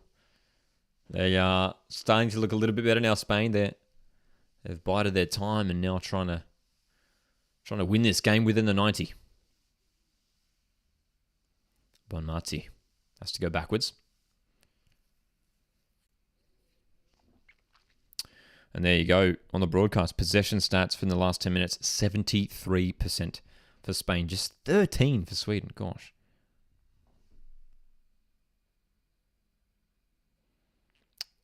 Blackstenius for Sweden. Here's Sweden. Blackstenius feeding Rolfo, who's taken it wide, and that might well have gone out of play.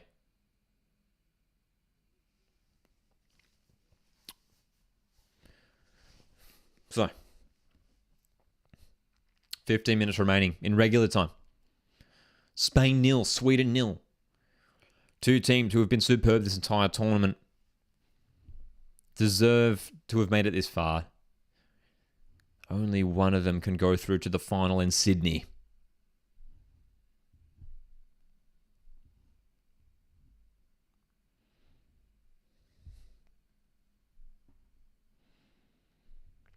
Sweden. Preparing a double change here. Blomqvist is one of them. Slow the other one.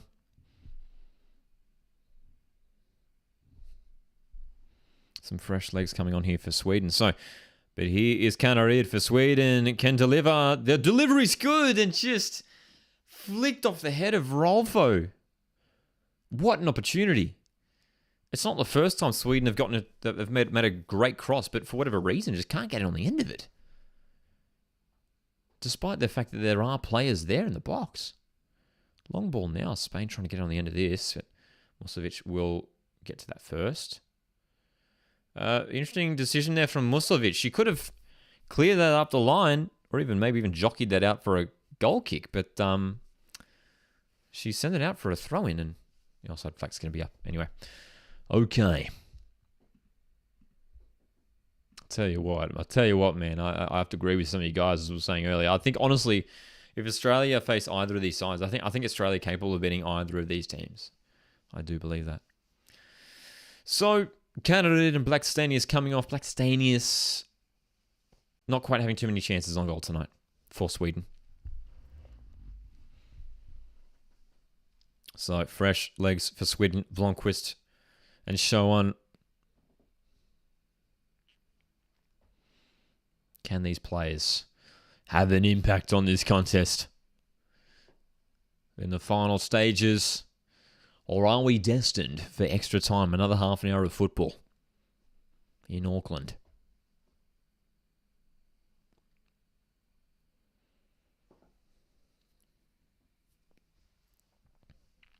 Tomorrow, Australia v England in Sydney, in front of what is expected to most certainly be a sellout crowd.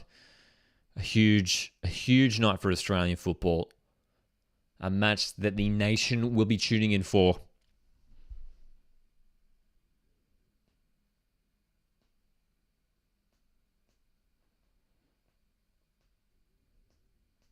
Sweden going backwards here, starting from the back. Sweden, with that little half chance a moment ago, didn't result in a shot. Can they create something here? They've been having to do a lot of defending in recent minutes. And here comes Spain once again down the right-hand side. Delivery from Navarro is not bad. Paraluelo's gone down in the box. But no foul for me. Just collided with the player.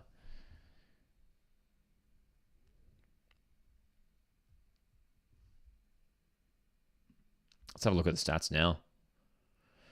Spain, that's 10 shots for them. 10 shots for Spain. According to those shots, though, none of them on target. Wow. Sweden still with just the 3 shots tonight, but possession stats are certainly evening out. 64% for Spain. They are still in control. But can Spain challenge Muslovic? I know, that's right, Julian. Imagine if there's another penalty shootout. I honestly don't want another one, eh? Oh my gosh. I don't have a preferred result, honestly, Frenzy Rabbit. Like, I'll take either of these sides. I think the way Matildas are going, I mean, just with the energy and excitement around the Matildas, they have so much momentum. I think we're capable of beating anyone, so I really don't mind, honestly. Spain are the ones that really sort of terrify me, I've got to say, though. I think they're a class team. Wonder if the bridge will be lit up in green and gold. Surely they'd do that. I know that they did that for the Opera House, I think, the other day. Saw that somewhere. Online.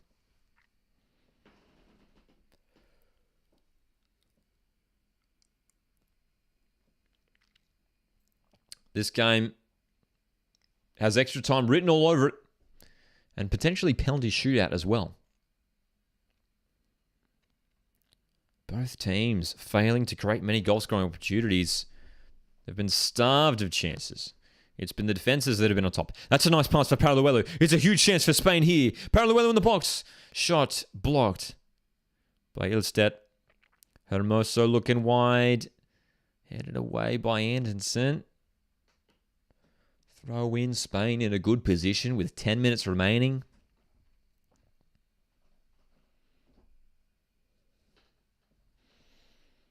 A goal late on here with 10 minutes to go might well be the winner, you got to say. But hey, in this tournament, you never know, hey. Paraluelo. Battier has to go back for Bonmati. He goes back for Carmona. Hermoso. Looking for the run, and it's going to fall for Paraluelo, who puts it in. Spain break the deadlock. Paraluelo. Beautiful strike. She scored the winner in the quarter-final against the Dutch. And she might well have done it here. Huge, huge moment. Spain, you're going to say, have been the better team tonight. And with their first shot on target, it's beaten Muslovic. Wow, and literally just as we were saying, that extra time is looking likely. Spain step up. Then it's the substitute Paraluelo. Who else? Great control from Jenny Hermoso. The ball inside was superb. Failed to be cleared there by Sweden. Oh, is there a question of offside here? Navarro, well, I'll tell you what, VAR will be having a look at this. Navarro, is she in the line of sight of keeper Muslovic? I don't think so. I think the goal will stand. But I'll tell you what, Navarro's certainly in an offside position there and isn't that far away from the goalkeeper. But I can't see this getting ruled out. But there is certainly question. But what a moment for Spain. Paraluelo, the young star. What another huge moment for her. Now, what do Sweden have? They've defended so well tonight. They've defended so well. Now, VAR are having a look. Here we go. Here's the VAR check. Big decision here for the VAR. Navarro was in an offside position. Did she interfere with the play? She wasn't directly in front of the keeper, but I tell you what, she wasn't far off it. She wasn't far off it. Referee's call? Goal. Goal stands. Excuse me. Goal stands here. So Parajuelo's goal stands. Sweden with a free kick here.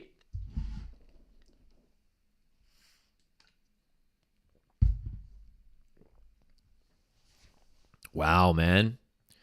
It looked destined for extra time. It looks destined for another half an hour. Spain had other plans. They'd been looking good for the last 10, 15 minutes before that, Spain. And the goal was coming. Paraluelo. Now, Sweden are going to be tested here, man. They have to chase this game. They haven't been put in this position many times. The last time Sweden were in this position, this tournament, was back in match day 1 against South Africa when they went down 1-0. It was a great goal indeed. Great goal. A fantastic finish from Parajuelo. One of the young stars of this tournament. Here's this free kick. Bizarre free kick here. Short to Rubinson. Oh, it's not a bad delivery. Well, a little set play there. The little change of the angle. I don't mind it. I don't mind it. And Eriksson just couldn't get any sort of power on that header there. But nicely worked there by Sweden. But that was not the header for Eriksson.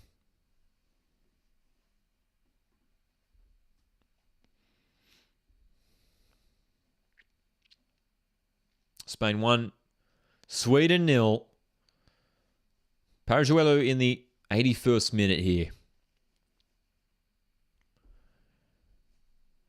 And I tell you what, we haven't had too many stoppages, so I wouldn't expect an extensive injury time period here. There's been a couple short stoppages, but I'd be surprised if there was any more than 4 minutes here. Sweden have to get forward now. That's right. Sweden still did great this tournament, so it doesn't matter if we still lose. Hey, they've had a fantastic run.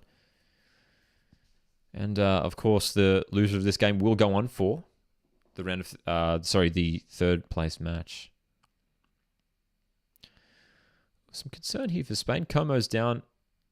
Sorry, Cole, the keeper's down injured here. And is going to be treated on the pitch here. So, looks like we will have a bit of a stoppage here. With the Spain keeper down injured, how are we feeling? Does Spain hold on? Does Sweden come back? Darth Eduardo says Spain is winning 100%. Jimbo's back in Spain as well.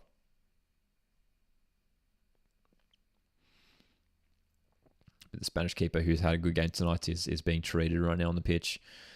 Spain haven't played a game in Australia yet this tournament. They could be set to play the final in Sydney on Sunday.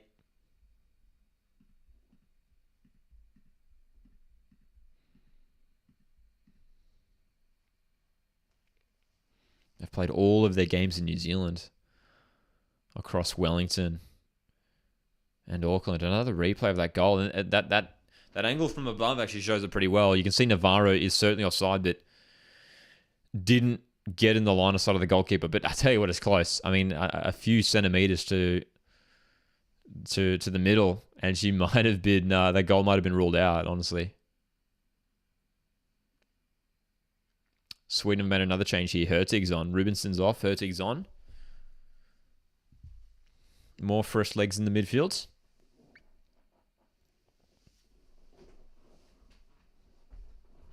So, what have Sweden got here? As we mentioned before, they haven't really been in this position much this tournament.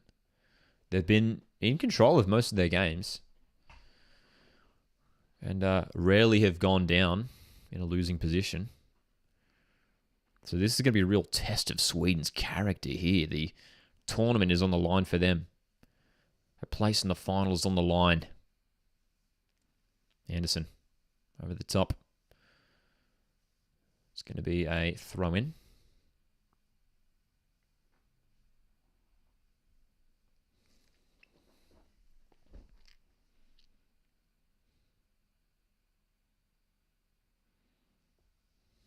Another throw in here for Sweden. They're in a good area here. They're just going to find the right delivery. They'll find the right pass. Try and break through Spain. They have to score here. Rolfo sends it high into the box. Hertig's there. It's brought down. Great chance. 1-1. Sweden get it. Oh, what a moment. It's Blomqvist, the substitute. Late drama in Auckland. Oh, what a moment. Swedish fans love it. The ball was hung up by Rolfo in a dangerous area. Sweden players got themselves into the box. Great work by Hertig to knock that down. And she knew that Blomqvist was in space. And how has Sweden been afforded that much space and time in the box? That's ridiculous. Spain have defended really, really well tonight. But, I mean, look at, Paredes, Spain's centre-back, star centre-back Paredes is on the line there, is on the goal line alongside the keeper. When she could have been just a few metres further covering that space. And it's 1-1. Here comes Spain. Caldente wins the corner. Well, what a frantic finish to this semi-final. Two teams going at it. 1-1. That's right, freshmen. The scenes indeed. Oh my gosh.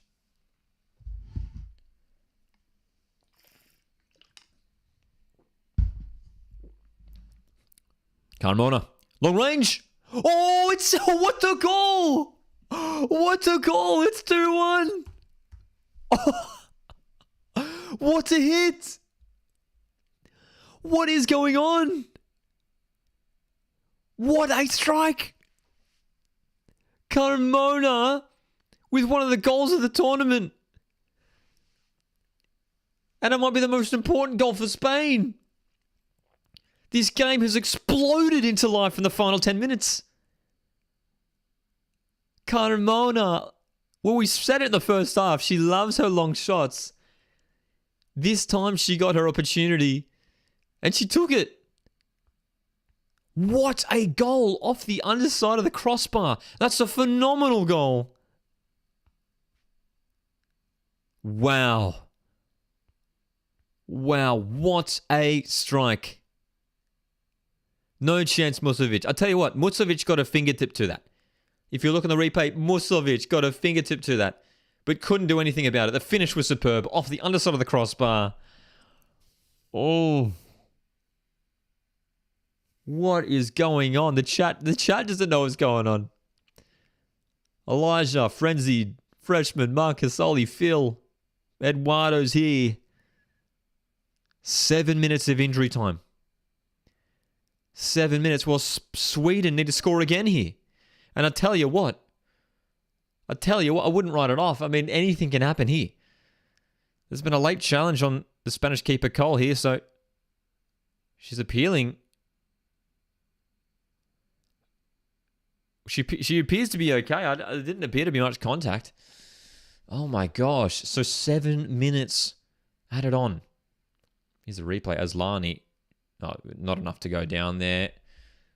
Not enough to go down at all there. Just a slight tap from the foot there on the Spain keeper. Best game yet? Asks Stanley. I mean, in terms of this finish, I mean, it's getting itself up there, isn't it? Oh my God's here as well. Of course. 6 minutes remaining now in Auckland. Spain just need to hold on here. Or is there yet another twist in this tale? Illerstedt with a long throw for Sweden. Hertig trying to get to it. They're asking for handball here. Sweden are asking for handball in the box. We play on. Eriksson goes long. Flicked on here. Anderson. Anderson delivers, and that's going to sail out of play. Oh, boy. Oh, my gosh. Dude, crazy, right? I mean, this game was so tight, so cagey. And it's exploded into life. Well, quite clearly no handball there on Abajira. It hit her leg. No question of a handball there at all. Dude, frantic finish to this one in Auckland. Parajuelo breaks the deadlock. Sweden got up the other end and equalise through Blomqvist. And then, what was the minutes for those goals there? Spain, Carmona's strike was barely a minute later. Wow. So, 4 minutes remain now. 4 minutes remaining. 4 minutes for Sweden to keep their final hopes alive. But as it stands, Spain will go through to Sydney on the weekend. Sweden with a free kick. Deep in the half. Sweden, just after the referee told them to take the ball back, they've thrown it forward. So Engeldal to send it long.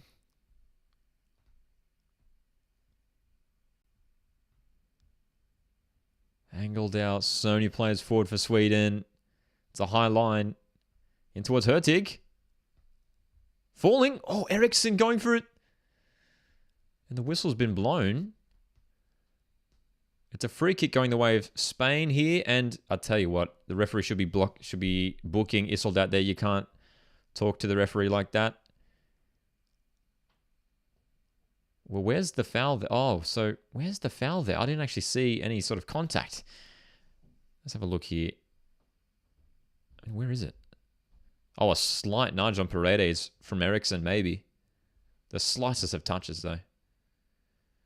Spain are going to make one final change here. Caldense has had a great game at left wing for Spain. Esther Gonzalez, the experienced striker, is coming on to replace her. So Parajuelo will probably pull out to that left wing. Frenzy says it's going to be Sweden v England in Brisbane. Hey, we hope so.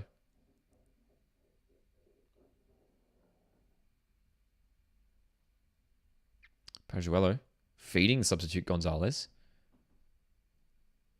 Gonzalez goes to Bonmati, whose pass is cut off here, and Sweden need to counter quickly. Need to get players up the pitch. 2 minutes remaining here for Sweden, dude. 2 minutes remaining for Sweden to get themselves in this final. Keep this game alive. Challenge in the middle. That's definitely a foul. Too strong.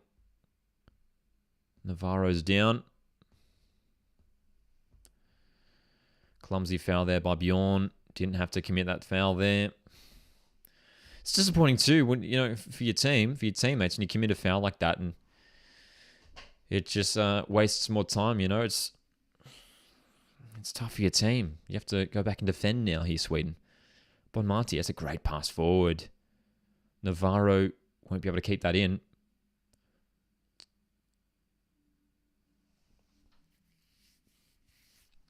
Dude, is there one more late twist? Is there one more late twist here?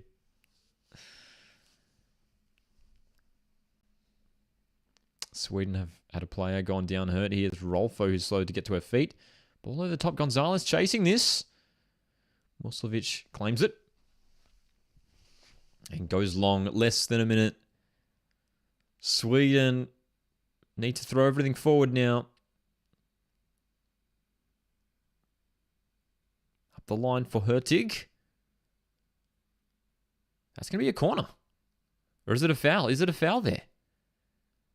It might be a foul here. It is. It's a free kick for Spain. And Hurtig might have cost her team one last opportunity.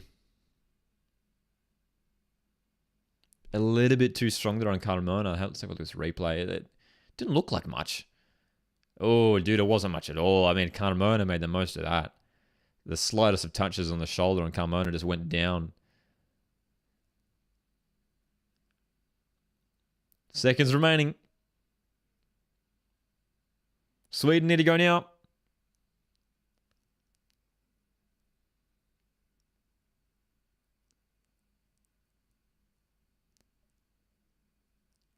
Ball stays in play. Parazuelo. What's gone in? It will be a throw, so it did go out of play. Well, we've gone over the time now. Full-time whistle will ring any second in Auckland. Long throw. Hurtig. Crosses. Cole claims it. Cole claims it. Wow. What a dramatic conclusion to this game. And there it is. Spain get it done. 2-1. Spain go through to the final in Sydney on Sunday. Sweden will have to travel to Brisbane for the third place match. But Spain will be competing in the final of this tournament after a dramatic climax to this game. 2 goals laid on for Spain. Sweden thought they were keeping this one alive. But Carmona's wonder strike sends Spain to the final in Sydney. And they will play either England or Australia at a sold-out Stadium Australia on Sunday. Oh my gosh, what a dramatic one. What a dramatic match. Spain, a team who have performed so well this tournament. Sweden, their road to the final comes to an end. They'll be looking to secure third place in Brisbane against either England or Australia. Dramatic scenes, though, late in Auckland. What a finish to that game that was so tightly contested. What a match. Guys, hey guys, thanks so much for tuning in once again tonight. It's been yet another dramatic live watch along. And I'll see you guys on the weekend. We're going to be live on Saturday for that third place match. Keep an eye. We've got another vlog coming out tonight from the Sydney FC Mariners game, so keep an eye out for that one. And guys, enjoy the rest of your week, though. I appreciate you guys tuning in. As always, my name's Oki. This is Coast Watch Football. I'll see you guys in the next one. Cheers.